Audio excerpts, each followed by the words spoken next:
Je suis Patricia Asseri, j'ai 39 ans bientôt.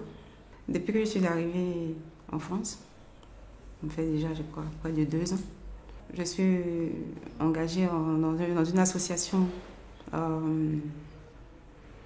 Accueil la Guadeloupe. C'est une association qui a pour but de favoriser la promotion sociale et professionnelle des personnes défavorisées dans le 18e. Est-ce que vous étiez déjà engagé dans votre pays? Et d'où venez-vous par ailleurs? Oui, je viens de la Côte d'Ivoire.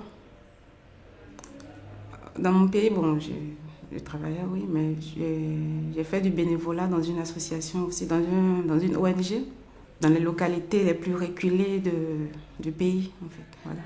Et donc, on était chargé, oui, de rapprocher la médecine des populations les plus défavorisées, les plus reculées, dans les localités les plus reculées, oui. Est-ce que vous pourriez décrire concrètement en quoi consiste votre engagement? Quelles tâches vous effectuez au quotidien? À quelle fréquence, etc. D'abord, quand je suis arrivée, la responsable chargée du service domiciliation m'a expliqué en quoi consistait leur mission. Et elle m'a mis au service de la distribution du courrier. Voilà. Parce qu'il y a des personnes qui sont sans adresse fixe, qui ont le droit d'avoir une domiciliation, l'adresse de laquelle la boîte. Et donc, nous sommes chargés de réceptionner les courriers, de les reclasser et de les distribuer chaque lundi. Les premières semaines, je me présentais seulement à la distribution. Et vu qu'il y avait plus de tâches encore à faire, je me suis disposée à venir tous les jours de la semaine. Vu qu'actuellement, je n'ai pas encore d'activité, je suis en processus, voilà, donc je n'ai pas d'activité. Donc je me suis dit, bon, pourquoi pas? Pourquoi recouper toutes mes journées à aider les autres? Et là, du coup, je vais tous les jours. Quelles ont été vos motivations? Mais déjà, depuis, comme je vous ai dit, au pays, j'ai eu à aider en fait des personnes défavorisées, des personnes, voilà, et des qui étaient dans le besoin, voilà. Malgré que j'avais tout devant moi pour être en bonne santé, bon, j'ai pris un coup et je me suis dit, bon, imaginez ceux qui sont dans les localités reculées, qui n'ont pas accès aux soins.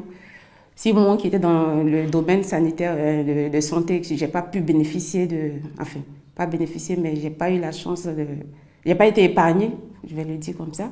Donc, imaginez ceux qui sont de l'autre côté. Donc, c'est ce truc d'aider les personnes qui n'ont pas accès aux belles choses de la vie et qui m'a poussée vraiment à me pencher plus sur ce qu'on appelle l'association Accueil la Guadeloupe. Qu'est-ce que cet engagement vous a apporté à vous et aux autres? Déjà, à moi, ça m'a apporté beaucoup parce que déjà, je viens de loin. Quand je suis arrivée ici, les premiers moments étaient difficiles, comme tous les réfugiés, et tous ceux qui ont quitté leur pays. Et du coup, j'avais fait une descente, moi je l'appelle comme ça, une descente aux enfers parce que j'étais dans une situation pas possible. Et donc, pendant cette période de descente aux enfers, là, j'avais endormi en fait ce truc qui était en moi. C'est une pièce du puzzle, c'est-à-dire une pièce qui me permet de me reconstruire petit à petit. Voilà, j'ai repris ce que j'étais avant. Donc, il m'a apporté un certain éveil. Et pour les autres, du coup? Ma présence, je ne dirais pas que c'est ma présence qui a tout changé, mais ceux avec qui je suis en contact là-bas, ceux que je reçois, qui viennent prendre les personnes qui viennent prendre leur courrier ou autre, bon, il y en a qui me trouvent souriante, qui viennent régulièrement prendre leur courrier, pas juste pour me voir, mais vu que je suis ouverte et que je les accueille bien et que le contact, le feeling passe entre eux et moi. Donc, ils viennent pour avoir une conversation avec moi, pour discuter, voilà. Donc, je pense que ça leur apporte aussi quelque chose. Et puis, j'organise bien leur courrier, je les reçois bien. Donc, je pense que ça leur apporte des choses, beaucoup de choses, beaucoup de changements aussi. Ouais. Est-ce que vous encourageriez d'autres personnes à s'engager comme vous le faites? Qu'est-ce que vous leur diriez?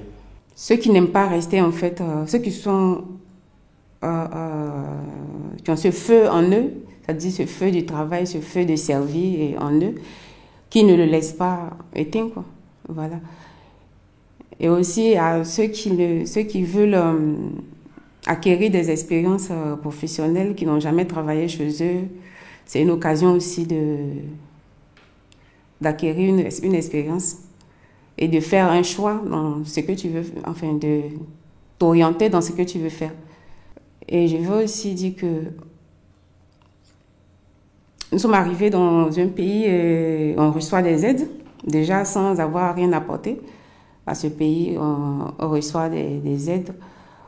Et moi, je pense qu'en retour, il faut essayer de soit aussi de tendre la main aux autres. Voilà. Eh bien, un grand merci, Patricia, pour votre témoignage. Merci beaucoup. C'est moi qui vous remercie. Merci à vous et à la prochaine peut-être.